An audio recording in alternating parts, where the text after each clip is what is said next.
ఓం శ్రీ మాత్రే నమః. ఓం గురుభ్యో నమః. ఓం శ్రీకృష్ణాయ నమః. అందరికీ నమస్కారం అండి. మాఘపురాణం 9వ రోజు 9వ అధ్యాయంలోకి వచ్చాము. ఆ శ్రీ మహావిష్ణువు ఆశీర్వాదంతో ఆయన లీలలు గానాలు ఎన్ని విన్నా కూడా ఇంకా వినాలని తనివి తీరదు. అంత బాగుంటాయి ఆ స్వామివారి లీలలు. అలాంటి లీలల్లో మాఘపురాణం ఒకటి. స్వామివారి కరుణా కటాక్షాలతో ఇంతవరకు వచ్చాము.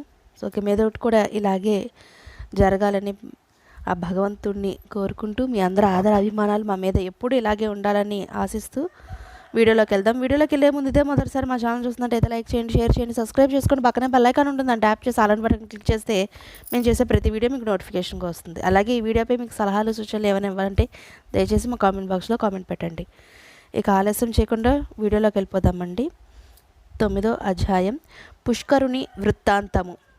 ఈ విధంగా ఆ ముగ్గురు కన్యలు పునర్జీవితులైనారు. ఈ వృత్తాంతము దిలీపునకు వివరించగా దిలీపుడు శ్రద్ధగా విని తరువాత తనకు కలిగిన సంశయమును గురువర్యులను వశిష్ఠులతో వారితో ఇట్లు నుడివెను. పూజ్యులైన ఓ మహర్షి, ఈ భూలోకమునకు యమలోకమునకు దూరమెంత?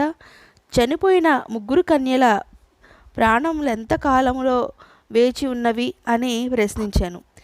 వశిష్ఠుల వారు దీర్ఘంగా ఆలోచించి ఇట్లు బదులు చెప్పిరి. మహారాజా, అందరూ తెలుసుకోదగిన ప్రశ్నని అడిగితివి. శ్రద్ధగా వినుము. భక్తి మార్గంకు మించినది మరొకటి లేదు. చనిపోయిన ముగ్గురు కన్యలు పుణ్యాత్వంతులు. వారొకసారి మాఘమాసంలో స్నానమాచరించిరి. యమునందు వారికి కలిగిన పుణ్యఫలం వలనే మరలా బ్రతికగలిగినారు. దీనికి ఒక ఉదాహరణ వివరించును, ఆలకింపుము. ఒకప్పుడు పుష్కరుడు విప్రుడు ఈ కన్యల వలనే యమకింకరులచే యమలోకానికి పోయి తిరిగి భూలోకానికి వచ్చాను. ఆ వృత్తాంతము కడు విచిత్రమైనది. పుష్కరుడు అను ఒక బ్రాహ్మణుడు మంచి జ్ఞానవంతుడు, సకల జీవుల యందు దయగలవాడు. పరోపకారము చేయుటయే అతని ప్రాధాన్య ధ్యేయం. అతడు ప్రతి మాఘమాసమందు నిష్ఠతో స్నాన జపములు మొదలగు పుణ్యకార్యాలు విడవకుండా చేయు దీక్షావంతుడు. సదా భగవంతుడి నామం సంకీర్తనలు పాడుచు భజించుతూ జీవితము గడుపుచున్న పరమభక్తుడు. ఒకనాడు యముడు పుష్కరుని ప్రాణాలు తోడుకొని రండి అని యమభటులుగా ఆజ్ఞాపించాడు. యమభటులు వెంటనే పోయి ఆ విప్రపుంగువుని ప్రాణములు తీసి యముని వద్ద నిలబెట్టినారు. ఆ సమయంలో యముడు చిత్రగుప్తునితో దీర్ఘాలోచన నిమగ్నుడై ఉండెను. భటులు తోడుకొని వచ్చిన పుష్కరుని వైపు చూడగా పుష్కరుడు బ్రహ్మ తేజస్తో ప్రకాశించుండెను. యమధర్మరాజునకు ఏదో భయము ఆవరించినట్లయింది.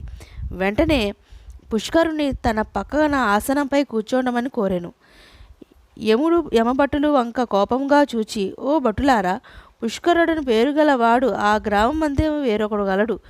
వాణ్ణి తీసుకురాకుండా ఈ ఉత్తమాన్ని ఎలా తీసుకువచ్చితిరి అని గర్జించేసరికి గడగడలా వణికిపోయారు. యమధర్మరాజు పుష్కరుని వైపు చూచి నమస్కరించి పొరపాటుకు క్షమించమని కోరి భూలోకి వెళ్ళమన్నాడు. జరిగిన పొరపాటుకు పుష్కరుడు కూడా విచారించి, సరే, వచ్చిన వాడను ఈ యమలోకమును కూడా చూచిపోయుదను అని అనగా యమలోకమును చూచుటకు పుష్కరునికి అనుమతించెను.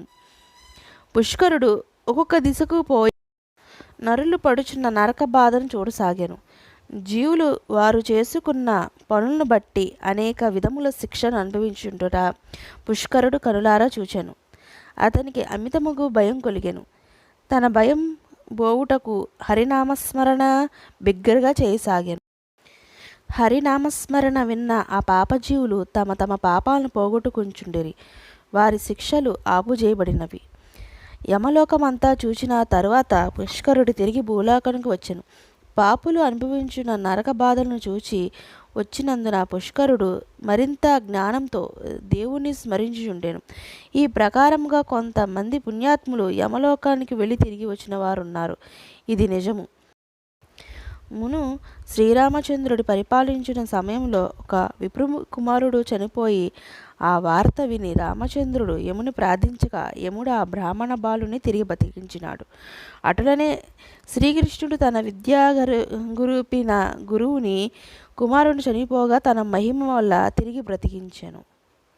ఇట్లు మాఘపురాణం 9వ అధ్యాయం సంపూర్ణం. ఈ మాఘపురాణం 9వ అధ్యాయం వరకు చాలా బాగా జరిగిందండి. నిజంగా మాఘమాసంలో మాఘపురాణం వినడం అనేది చాలా అదృష్టం. ఇంతటి భాగ్యాన్ని కలిగించిన ఆ శ్రీ మహావిష్ణువుకి పరిపరి విధాల ధన్యవాదాలు తెలుపుతూ ఇంతటితో సమాప్తి చేస్తున్నాను. మళ్ళీ వచ్చే అధ్యాయంలో మళ్ళీ మీ ముందుకు వస్తాను. అంతవరకు సెలవు. సర్వేజన సుఖినో భవంతు.